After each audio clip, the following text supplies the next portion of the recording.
Alright guys, welcome back. Today we're going to be doing a tier list of all of the heroes and all of the villains ranked from worst to best in Battlefront 2, 2017 Battlefront 2, just to clear up anything with the classic collection. Okay. The luminous champions of the light side to the sinister agents of darkness. Every hero and villain will be analysed here today. Not in full detail, as this is a follow-up from that Luke Star Cards video that I did before. But like I said in that video, I'm going to be going over every hero in its own video. So I'll get the points out that I want to get out, and anything else I can just add in those videos. Join us as we jump into battle to find out who is the most dominant hero and villain in Battlefront 2. Alright, so first we're going to start off with both of the droids. We're going to start with a BB9E. BB9E is better than the other droid, is the only thing here. I can't lie, he's going in big doo-doo. You're in big doo-doo this time. Purely because I never use him. Like, ever. And if I had the choice between him and anyone else, I'd rather pick anyone else. And I'm going to say the same for BB-8 as well. I know some people like using them. I'm either really bad at them, or I just don't like it. Them two, for me, they're going to have to go on the bottom. I don't even fully understand what their characters do, because I haven't even really used them. We don't care. Let me tell you. We don't care. That takes us back to the villain side. We're going to go with Boba Fett. Now, Boba Fett, for me, is one of my favourite shooters, purely because it's really easy to escape from the Jedi fighters with Boba Fett using his jetpack. A couple of abilities that don't really do much, so there's only 2 or 3 cards that you should be running on him anyway. Purely based on the fact that he is really good at escaping, and you can still get your shots off, obviously, while you're escaping. You don't have to go really close to them. I'm going to put him in good. Nah, I lied. I'm putting him in amazing. Personally, he is my favourite shooter. Now onto the light side, we're going to go for Finn. Now, I've used Finn a little bit. I've got a Mandalorian mod on him, so that's probably what you've seen in my videos if you've been watching them. I used him for a couple of days and I found he wasn't really the shooter I was looking for. I'm gonna put him down in meh. He's got a couple of alright abilities. Again, we'll get to them in a future video. I just can't use it. But then we've got Adam Versio. I hope I've said that right. I probably haven't. But anyway, for her, we're gonna put this is one of them where I haven't really used, so I can't put it up here, but I've come against it, and that means I can't put them in these two because I do struggle. So I'm going to slap her there, bang average, until I get using her a bit more. That's just how it's going to be, guys. Now I've got Lando. Now Lando, he can be very good, depending on the situation, but that's where it's getting stopped from being up here. And to be honest, guys, for that, I'm putting him in average. And by the way, I just want to clear up, this is an opinion for those in the comments that have already started typing, saying, oh, what do you mean this guy's well?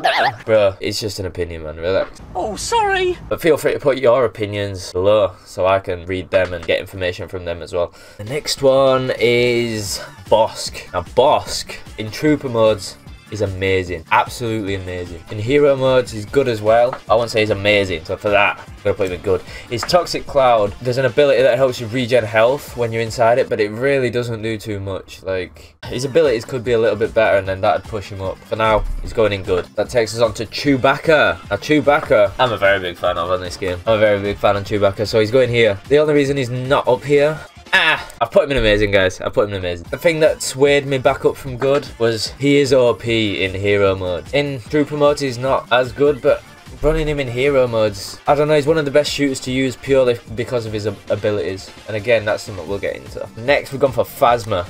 Now, Phasma, oh, do I hate, and I mean hate, a Phasma. Just camping at the back with the droid. So, for that, I want to put it there. But because I can never beat a Phasma. It's going in amazing. Now, I need to get used to using Phasma myself, but Phasma's got to be amazing. I actually can't put it anywhere else. We'll put it very top of good. Very top of good is Phasma. Because if you don't know what you're doing, it is easy to lose your fight. But she is definitely above Bosk. And the penultimate shooter for the Jedi side is Leia. See, this is where it gets a bit iffy-stiffy for me, because I want to put Leia here. I want to put Leia here. But in Trooper modes, here. Purely due to abilities. In hero modes, here. I guess we should settle in the middle there. We'll settle in the middle there. Because obviously you've got the heal ability, you've got the improved blaster rifle. Just amazing. And then you've got the free grenades. Now the next one's Palpatine. Do it. Palpatine he's good. He's going in good. I'm just going to put him there. Not change my mind, but I'm going to put him above Bosk. Now because he drains the hero's stamina so quickly, that's why he's so good. And then obviously regains his own so quickly. Downside is you have to do a lot of jumping about with him, which obviously can cause abilities to be done back on you. So if you're fighting Anakin, he's going to pull you. Stuff like that. It's just, it can mess you up. Palpatine's more situational as well because it depends who you're against. Now the final shooter is Han Solo, and he's going in amazing. He's going second, amazing, just below Boba. They're my two favourite shooters. Huh? So dark side for Boba, light side for Han. His abilities are just amazing. You've got the charge that sends them flying, you've got a grenade that sends them flying, you've got his rapid fire ability. It just does so much damage. He is a very good shooter to use on the Jedi side, but I do wish the Mandalorian was in here. I know it came out after the game came out, but to counter Boba, because those two would be them two, and then Han would be below. This is where the fun begins. But now guys, we're on to the sabers. So we're going to start with Kylo Ren here, an old favourite of mine. Before I would have put him here because I used to run him first round every single game. But now that I've got to learn all the other heroes a bit, especially the lightsaber ones, putting him in good. Very top of good, but I'm putting him in good. And that's because Frenzy, it can, although it is a big help to have that last swing with guaranteed damage to be dealt, while you're doing the other two swings, and even with the last swing, they can just easily be parried, and then you've had 3 shots done to you when you've only ended up pulling off 1. For that sort of reason is kind of why I've dropped him a bit. His pull ability is very good, same with Anakin. I feel like the frenzy ability is only useful when they're already low on health. What I'm trying to say. Then we'll go to Rey, just sticking with the sequels. Rey's very good on light side as well. Rey goes top of amazing here, and that is because of the abilities again. You've got the dash strike, easily knocks people to the ground to get a few extra hits in. You've got your mind control, which obviously confuses them and makes them walk the opposite way to what they want to walk, etc. But its insight is the key one for me, because although it doesn't seem to do anything and you can just see them through walls and stuff, that's all it is. You do extra damage, and a lot of people don't know this, and there's a card that makes you do even more damage. Rey does more damage if they're inflicted by that, etc. So for that, Rey, quite high. Maul, I've noticed we haven't got any unlimited power yet, but we'll get there. Maul is not unlimited power, unfortunately. Maul is good. Maul is good, but he's not amazing. What lets me down with Maul is, on the very last update, they messed something up that kind of made Maul's charge attack have a weird hitbox. Like, sometimes it doesn't hit, sometimes it does. And like, no matter what, they can always do damage on you when you go for one of them. So I feel like, for the risk of doing it to not hit the shot and to get hit, ends up not being worth it. And his choke thing sends them too far away, so they've regened health by the time that you've ended up catching back up to him. That's the reason I'm keeping him a bit lower here. You thunder against me! We're gonna go for Anakin next. You can probably guess. I'm putting Anakin in unlimited power. Reasons being, Anakin is amazing. If you can hit all 3 abilities in one go, it pretty much takes 90% of the health away. Like, you hit the pull, then you hit the repulse.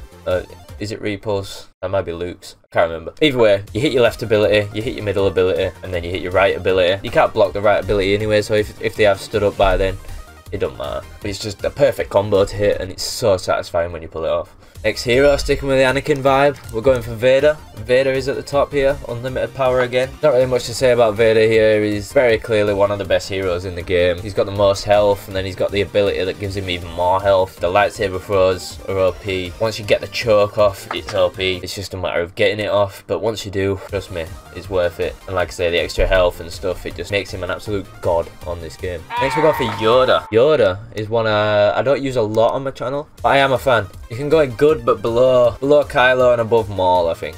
He's got that health ability that gives him more health, but it also gives teammates nearby health. And he's got his dashing strike that can't be blocked, and then he's got his push, which obviously can help you in many situations. So overall, Yoda is good. That's the reason I put him there. Next one to General Grievous. You are a bold one. And guys, Grievous is going up here purely because of his health regeneration ability. Because you can make it so that there's 2 ability cards that you can put on, which obviously I'll go over in a future video. I might do that one next. But basically, you can make it so he regens 90% of his health, and then whenever he takes damage, the amount of health he can regen is higher. Lose time on regen, so it takes a bit longer. But yeah, it's worth waiting that extra second or 2 to regen your health to get like twice as much health back. Now we've got Luke. I think you all know Luke was going here. Let's sort this out actually. So we'll put Vader at the top, and then Luke's going to be there.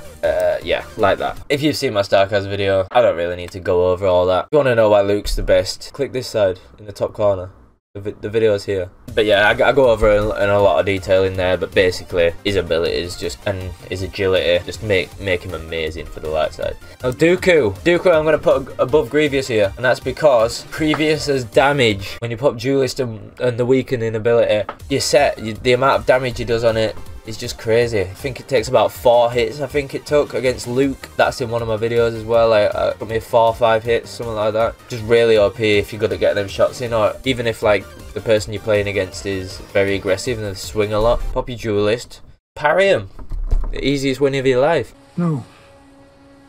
No, I don't think I will. The final one is Obi-Wan. I'd save him for that, just for that joke. And he's above Grievous. Is he above Dooku though? I'm gonna say no. The reason Obi-Wan's so high is because of his stamina. You can make it so he's got, with the star cards, like unlimited stamina pretty much. And then his abilities to stop them from being able to do abilities on top of that. Combine the two together, it's an amazing combination. And what you want, say you're against someone who's spamming a lot, but they've got the abilities where they can spam, constantly pressure you. Obi-Wan, with the stamina, you'd be able to counter that. Whereas if you've got someone with low stamina, obviously you run out of stamina and end up losing the battle. And so that wraps up our tier list. But don't fear guys, I'm here every single week posting new videos. Please consider subscribing down below. It does mean a lot to me. Every single one of you who have subscribed puts a smile on my face. And like I say, I'm going to keep delivering content weekly. I'm hoping to step it up to 3 videos a week relatively soon, so keep your eyes peeled for that. And yeah, I'll see you on the next one!